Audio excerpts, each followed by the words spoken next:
Hey, it's Kevin with the New Warehouse Podcast, bringing you a new episode today. And on today's episode, this is part of our special safety series, which ties into our released safety report, the first of its kind coming from the New Warehouse.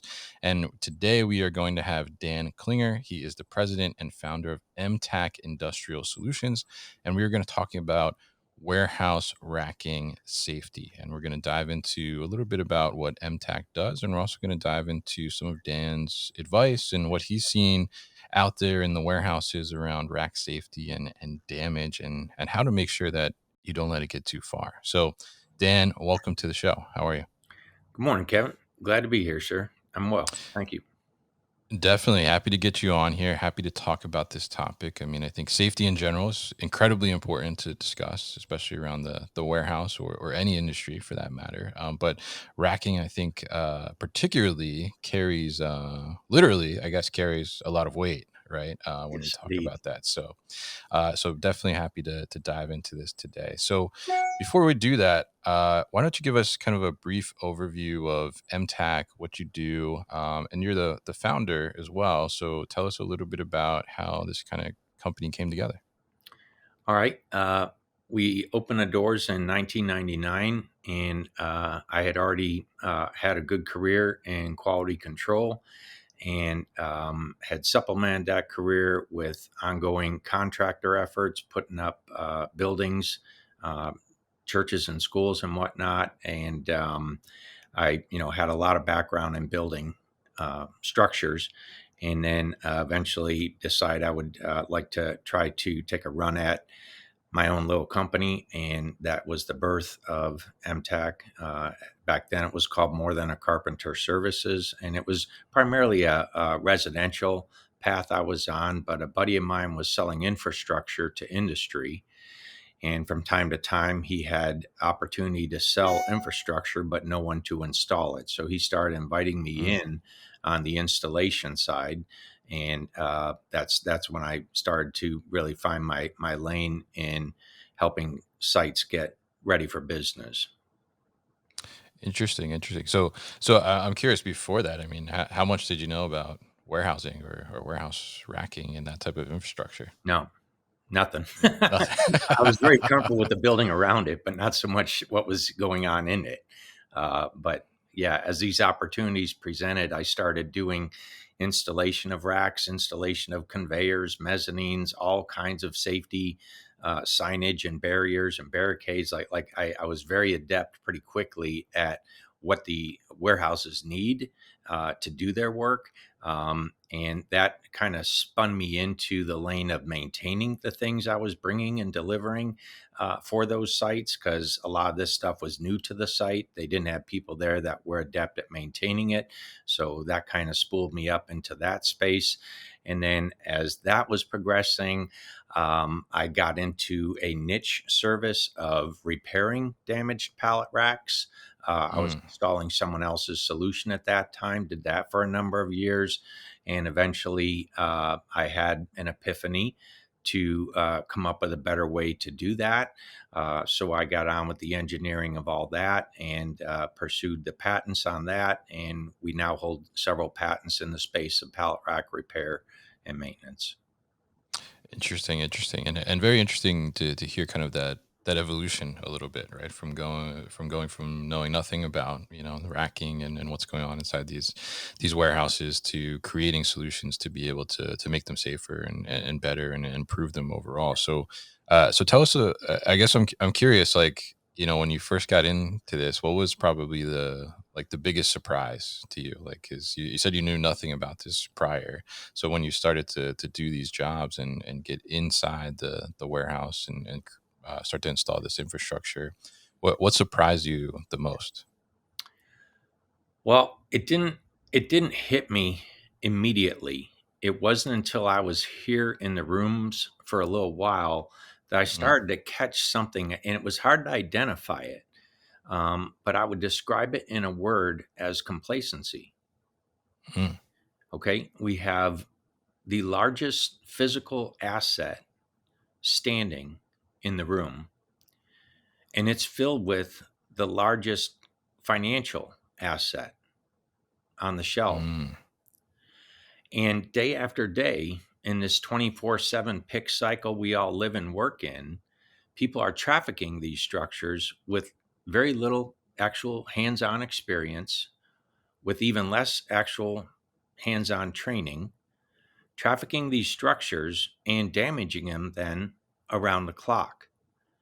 And there's a sense of complacency that I have identified because no one is actually understanding the threat we're all surrounded by. When these structures are being damaged around the clock and no one's doing anything about it, I mean, they're not even reporting the damage when it occurs. They drive Yeah. away from it, hoping no one caught that. No one saw that on the video. No one heard that crash. Like they all just run and scurry from the threat as Yeah. opposed to waving a flag to say, uh-oh, we have a site level threat here. And that is part of the complacency I'm speaking of. And then the next day, the next business cycle, like whatever their schedule is, someone drives by it and they don't report it. And this goes on around the clock now. And it's a genuine sense of complacency. Yep. These structures are Yeah. so engineered, brilliantly engineered, robustly engineered. This is not a reflection on the engineering of the structure or the OEM itself, the manufacturers of these structures. This is straight up a complacency driven by the users of these structures. Mm. Yeah, and I think that's a great point because it is like you said. There's a bit of people are scared. I think in a sense, right? Like like it's complacent. There's some damage that happens to the rack, and like you said, they scurry, right? They run away because they're afraid that, oh no, they damaged the rack, like they're gonna get fired, right? Or something's gonna happen to them. They don't want to get in trouble.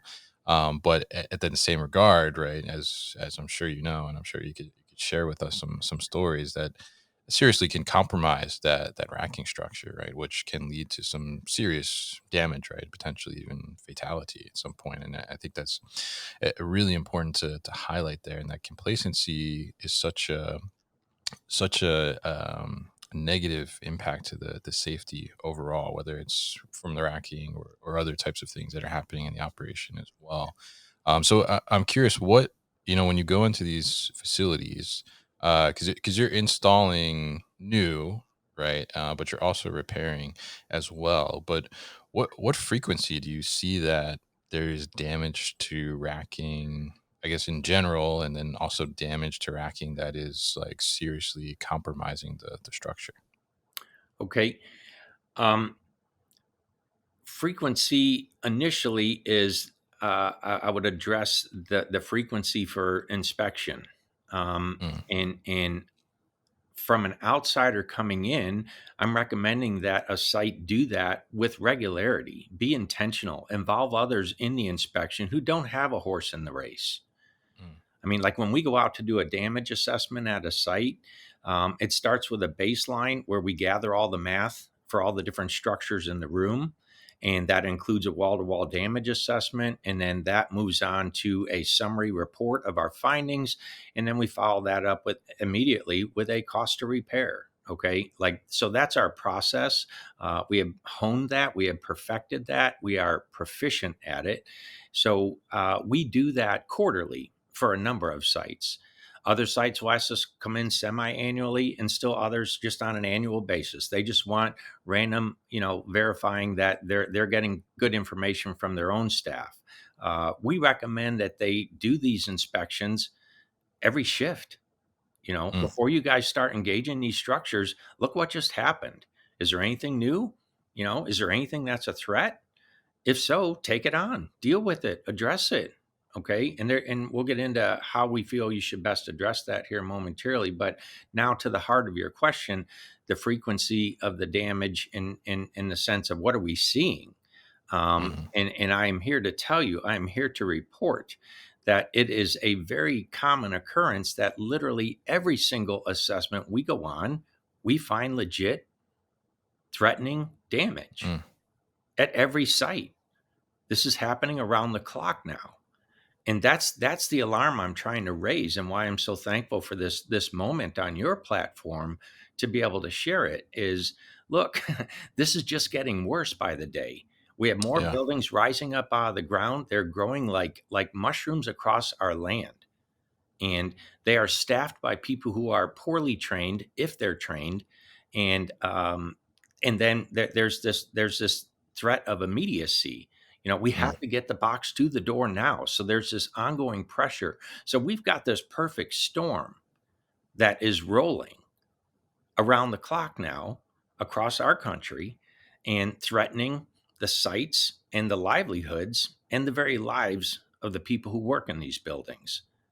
And I'm not Mm. making this up. I'm telling you as a matter of fact. The threat level is DEFCON 1 in my Mm. estimation. And until industry is willing to take that up and start addressing these threats as they occur, I'm afraid that it's just putting more and more lives in peril, more and more sites at risk. Mm. Yeah, yeah, and I think that's a really interesting point there, and it sounds like, and you can confirm here, but it sounds like since you started, because you've been doing this for a little while, right? Since you started, it sounds like maybe there's been an uptick in what you've seen. Is that true? Absolutely. Both in the volume of sites that are open for business today, as Mm. well as the intensity of the damage that is occurring. For us to come up on a goods defying gravity location in the room is daily fare now. And what I'm Mm. saying there is the forklift forks or its counterweight on the back or the pallet full of goods has struck the vertical member with such force that it sheared its anchor that is Mm. holding that post where it's at in the world, sheared it off the floor, and the goods are defying gravity because the post is now dog-legged. It's not even touching the Oh wow. floor. Like, this Yeah. is normal business now. Mm.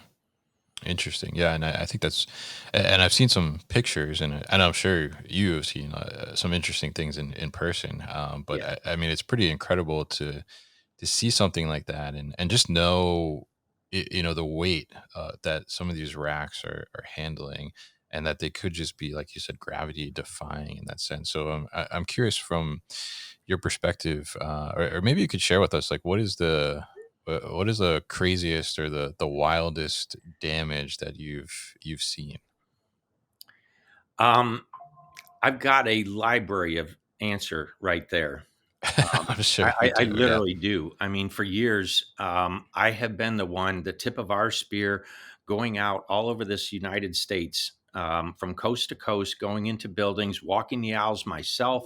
And yeah, I've got a collection of stories that will raise the hair on your neck, Mm. where I am uncomfortable being in the room when I see what I'm looking at. And Yeah. I'm quick to get my note on what it's going to take to remedy. And then I go find safety to say, listen, you have a site level threat over in this aisle at this bay, and I'm recommending that you take immediate action. I mean, that's coming from someone with authority. I mean, I'm not a part timer in this. This is my full Mm. time gig, and as someone who holds patents in this space, and someone who has remedied a lot of this damage, I do have a voice to say, listen, you have a genuine threat in your lap, and it's time to act, and get on with it.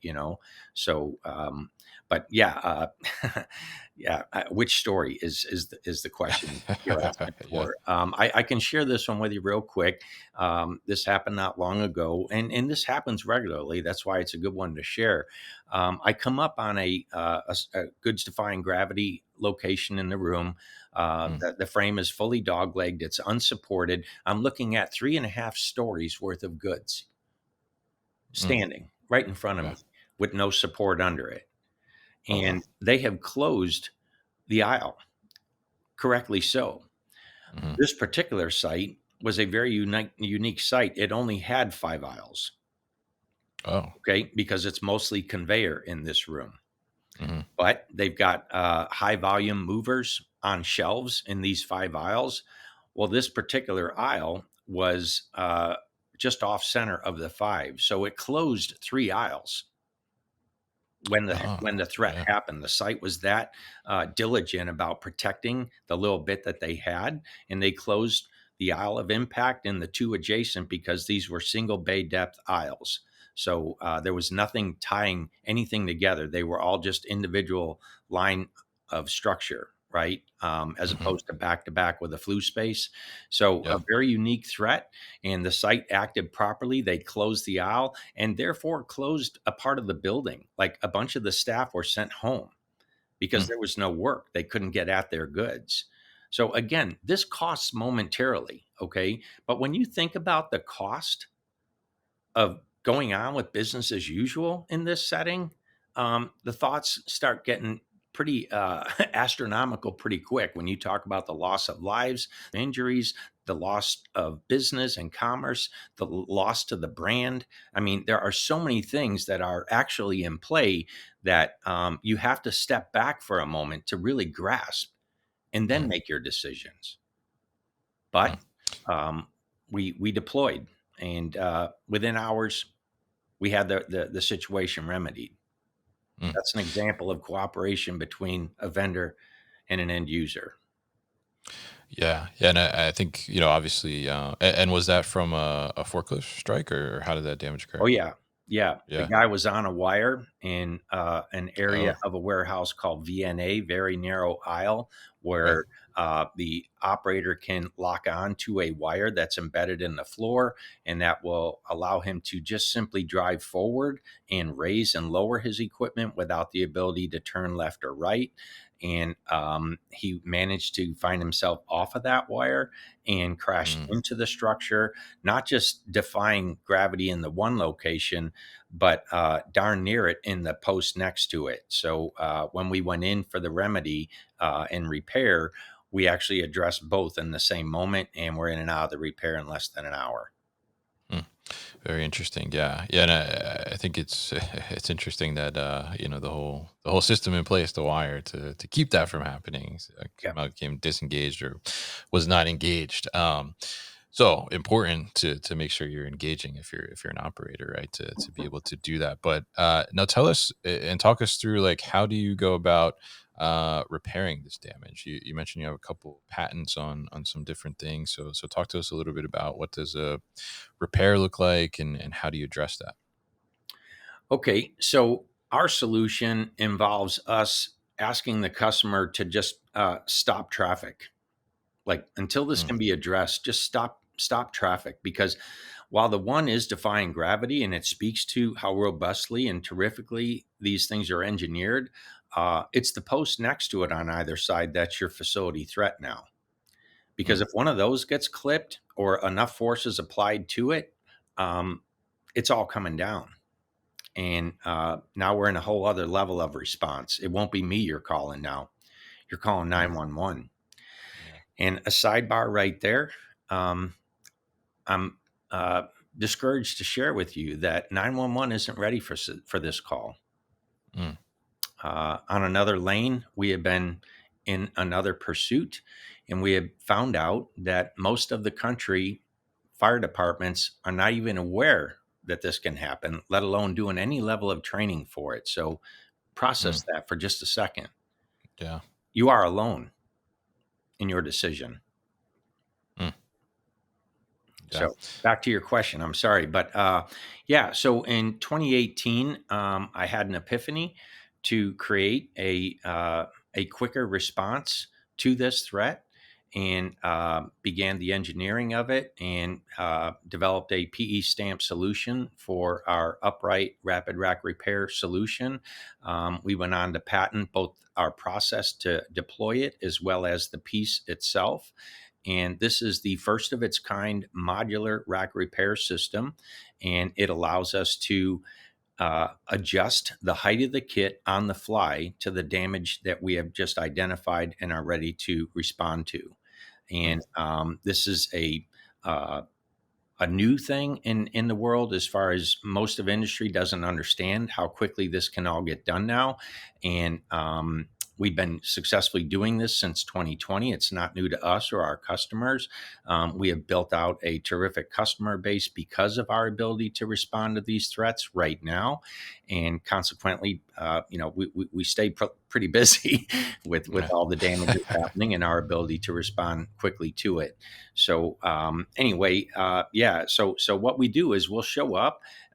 Once everything's been identified, we understand all the math. We'll show up. We will deploy a uphold tower jack system, another design of ours, where we hold up your loaded structure. Literally, like, we Mm, don't want you to unload the structure. I know it's common practice, and it has been for decades. That look, we have to get that load off of that threatened structure. I understand the logic of that, but please pause for just a second and study the physics of that. Because if the operator were to pick something up and mishandle it ever so slightly, either he didn't pick it up enough and he started driving back, or he picked it up too much in his pucker up, he picked it up too much and he grabbed the beam above him with the backstop of his own forklift, he can pull the structure down on him with little to no force at all. mm, yeah. Okay, so this is a very dangerous situation. And for years, it's all you could do because you were going to be waiting weeks or even months to have the thing repaired. But today, in the wake of UpRight and how we go about this, it's hours away. Your Mm, repair is hours away now. So we're asking industry, can you please stop putting your people in danger? I mean, really, which box in the whole aisle, which box is worth that employee's life, any employee's life, right? none. Which box in the aisle is worth the threat to the entire site where all those employees lose their livelihood because the room fell over like a series of dominoes? Honestly, Mm, which box? That's the question, right? And we're saying don't touch it. Just close that aisle. You can work around it for a few days if it takes a few days, but please, let's think this through together. Let's mitigate the risk, not take it. mm. Yeah. Yeah, and I think that's a great point there, and really underlines it is, which box is worth that life. And I think that's a great safety line there, and something that, really resonates with, just how impactful and how um grand a scale, I guess, the damage of this racking can be potentially to those who are working around it and involved in it. So I guess to that point, if you look at you talk about these, gravity defying situations, right? But you see other situations where, maybe the rack is, bumped into, is a little bent, it gets a little twisted, these different things. I mean, give us an idea of, like, to put in perspective, if something like that happens, and, it looks like from someone looking at it that, it seems like it's okay, maybe, right? Like, when that structure is compromised, whether it's, just like, maybe like I won't say like a soft tap, but like just like a bend, or and hasn't necessarily been twisted or like cut off at some point. I mean, eh, how long? I mean, can that actually survive? And is it just like hanging in the balance? Like, how how quickly does that structure get compromised? Well, there's a whole bunch of things in play there as far as the design Hmm. of the structure itself. As I mentioned earlier, a single aisle as opposed to a back to back aisle that's got a flue connection between this frame and the one behind it. Like the physics are going to definitely be in play in the response to your question. It's a great question you're asking, but it's a very complex answer.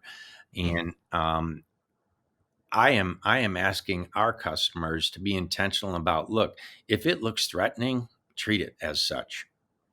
Like your instinct, your gut mm, is often the best judge. You know what I'm saying? And there's a balance here between safety and operations. I understand, and it's a dance. It's a delicate dance at times because of what the decision that you're about to make will have on mm, operations. But again, you have to just look at it through the correct lens. It's a long term lens I'm asking you to view this threat through, not just the immediacy of, well, if we close the aisle, operations can't get to those boxes. I understand that, and so do they. Yeah. But when you step back a little bit and take on the fact that, well, okay, but if someone does something wrong in light of the damage we're looking at on an adjacent member behind or beside this damaged location, okay, what's the consequence of that? Who's caught up in that? What will that look like on the big picture of Mm, costs, legal, uh, threat to brand? I mean, like there's a yeah. lot in play right now, and these decisions have to be made by adults in the room, not people in panic and not people who are just pushing boxes. Yeah. Yeah. And I think it kind of goes back to what you're talking about earlier in the conversation, right? Where, people, it's not only just like the forklift operator, right? That's hit the rack. That's, afraid that something's going to happen to them regarding their job, right? But, if you look at leadership too, in those positions, they're afraid that like, oh, if we shut down part of the operation, right, we're not going to hit our goals, right? So it's a very interesting balance, and kind of the culture, I think, speaks to a lot of that, and is a driving factor on, whether or not, like, you say that like it doesn't look so bad, right? Like the pallets are still staying on the rack, right? And, the rack's not swaying back and forth, so it should be fine, right? Right. Where in reality, like, maybe it's not fine, right? Because I mean, most people that are, in those positions are not necessarily experts on racking structure and the physics and all those things like you just touched on, right? So so I'm curious, what do you think from preventative measures? Like, how do you recommend that companies, operations, how do they go about trying to prevent this damage from even happening in the first place? Well, that too is a little complicated as far as there's multiple fronts on that as well. It's an ongoing challenge to be preventing this stuff, but it begins with proper training, quite honestly. And the training has to be more than simply the mechanics of how to control and drive and utilize the high tech equipment these people are using now to traffic these structures, these high reach vehicles. Like they're complicated, right? But a critical component of the training really does need to include the fact that, look, these structures, while they're designed to handle some damage, they're not designed to avoid collapse. Mm, And collapse can happen simply from traffic. Collapse can also happen from natural events such as tornadoes and right. all wind damage. These modern structures, the way they're going up so quick, caution, they come down Mm, even quicker. Okay. Once the lid is lifted due to a high wind event, there's nothing supporting the wall. The wall mm, falls in, the racks fall down. Okay, again, simple physics, and it has to do with how close to the structure are you looking. Like, you have to stand back and understand the room in order to properly prevent the damage. Other solutions for prevention could include using guards that either bolt down to the floor to protect the post or bolt onto the post to deflect a strike. Like there's a number of great solutions out there now, but as part of all that, though, you still have to be keeping up with assessment and inspection. mm, Like that is your best prevention, is to know what is going on with your structures. mm. Yeah, and I think those are all great tips there, and I've seen some of the guarding too, and I think it's pretty interesting. What would you say is like the number one root cause that you've seen for damages in your career here? Hands down, it's the equipment and the operators on it. Mm, Like interesting. seismic can drop these things, weather can drop these things, overload can drop these things, but hands down, damage inflicted by the operator and the equipment they're on is the most common. Yep. Mm. Yeah, yeah. So going back to that kind of training piece there, and I think that's such a critical thing. It's the training, and then the culture overall too, like of the operation itself, and having that safety focus so that the employees don't feel like they got to run away, right, when they hit something, and they can go ahead and be proactive and report it and not feel like they're going to be in trouble, have that psychological safety as well, right, within that the space. So if we look towards the future, what do you see as kind of the future of warehouse rack safety and kind of prevention as well?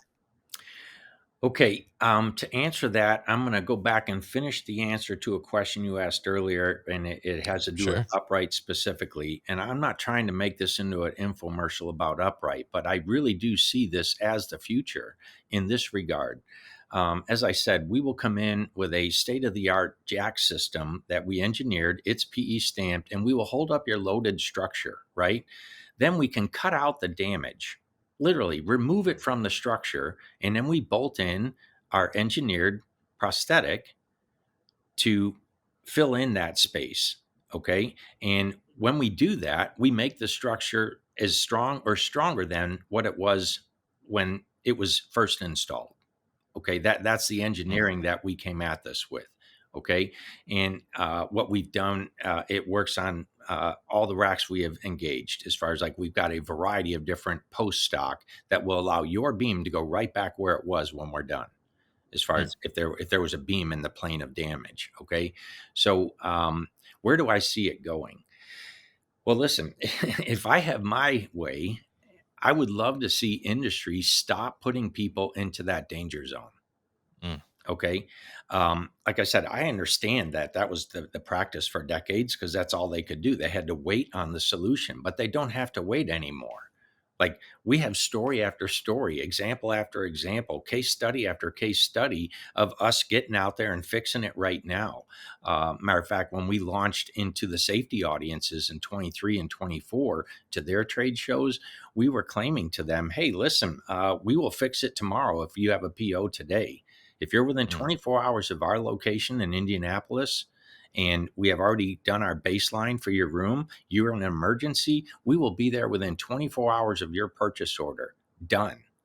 mm, And we do this routinely for our customers. It's what they count on from us because they recognize the peril they're in.